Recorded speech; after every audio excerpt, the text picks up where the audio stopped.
It was late, almost midnight, when Ron finally left work and started the drive home. Lansing was quiet that night, the kind of damp Michigan night where the woods seemed to lean closer to the road.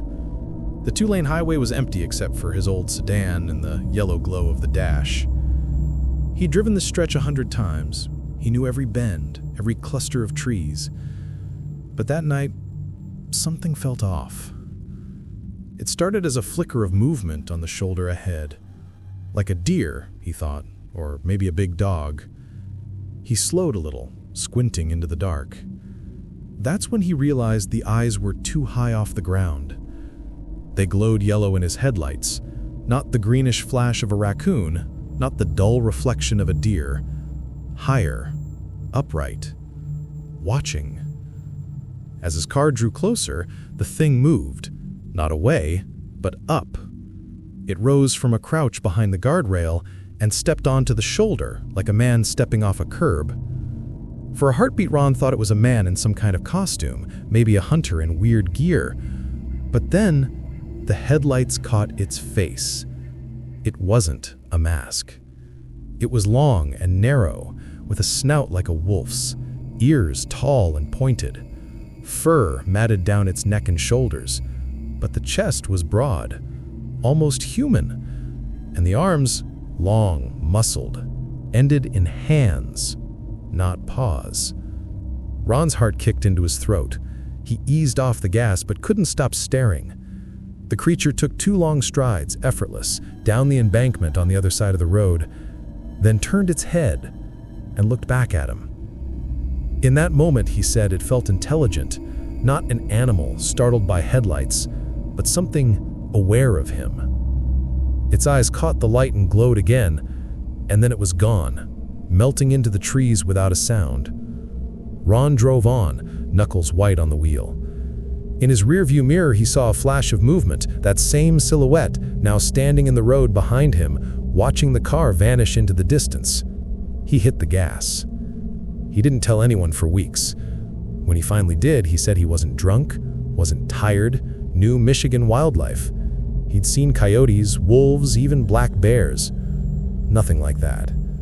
And even now, years later, he says the part that unsettles him most isn't what he saw, but the way it looked at him, as if it recognized him. It was a crisp autumn night in 2009. Rhonda was driving north on US 41 in Michigan's Upper Peninsula, her teenage son dozing in the passenger seat. The sky was cloudless. The woods on either side of the 2-lane road were just walls of black and orange, lit only by the car's beams. She loved these drives. No traffic, no noise, just them and the hum of tires on pavement.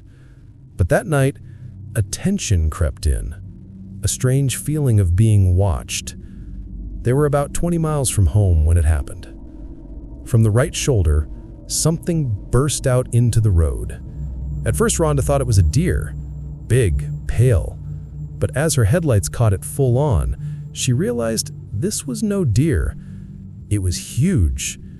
Its body was long and lean, but the front half towered much higher than the back, as though it were trying to stand upright but hadn't fully committed. The creature's fur was dark, bristling. Its head was unmistakably canine, but larger, thicker. She saw a flash of teeth in its open mouth, and its eyes reflected a burning amber in the lights. It crossed the road in 2 steps, impossible strides, then stopped, just at the edge of the tree line. Rhonda slammed the brakes. Her son sat up, wide-eyed. "What is that?" he whispered.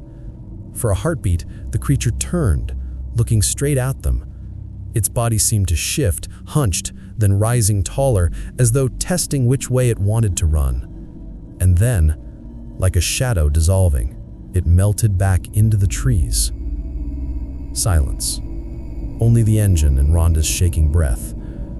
She eased the car forward again, hands tight on the wheel. Her son kept twisting around, trying to see it. "It's gone," she told him, but she didn't believe her own words. She'd lived in Michigan her whole life. She knew what wolves looked like. This wasn't a wolf. It was bigger, stranger, wrong. When she got home, she went online and searched descriptions. upright wolf, big, dark, long arms, glowing eyes. Again and again, the same term popped up. Dogman. She'd never heard of it before that night, but every description matched what she and her son had seen. Even now, she says she can still picture it, that impossible shape frozen in her headlights, the way it seemed to be deciding whether to flee or to come closer. Stephen was 11 or 12 the summer it happened. His grandmother's house sat at the edge of a patch of woods outside Browntown, a sleepy corner of southeastern Georgia.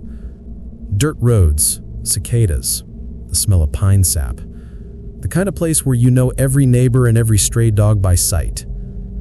It was late afternoon, sliding into dusk. The sky was still streaked with orange, but the woods along the road were already dark, as if the night started earlier there. Halfway home, he heard movement in the brush, a low, wet tearing sound like an animal feeding. He slowed, peering through the palmetto and scrub oak. At first, he thought it was a big dog crouched over something, maybe a stray tearing at a deer carcass. Hunters left them sometimes. But as his eyes adjusted, the shape grew stranger.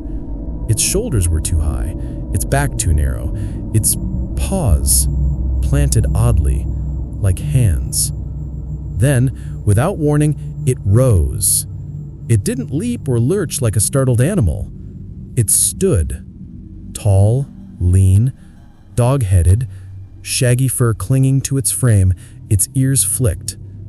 In its long fingers, not claws, fingers, dripped something dark. Stephen froze, breath caught. The creature cocked its head, sniffing the air. Its eyes glinted yellow, even in the fading light. For a moment, it looked straight at him. Not like a predator catching scent of prey, but something aware of being watched. Then it stepped backwards into the trees, not running, not crashing away, just gone. Silent. Stephen bolted. He sprinted all the way to his grandmother's porch, not daring to look back.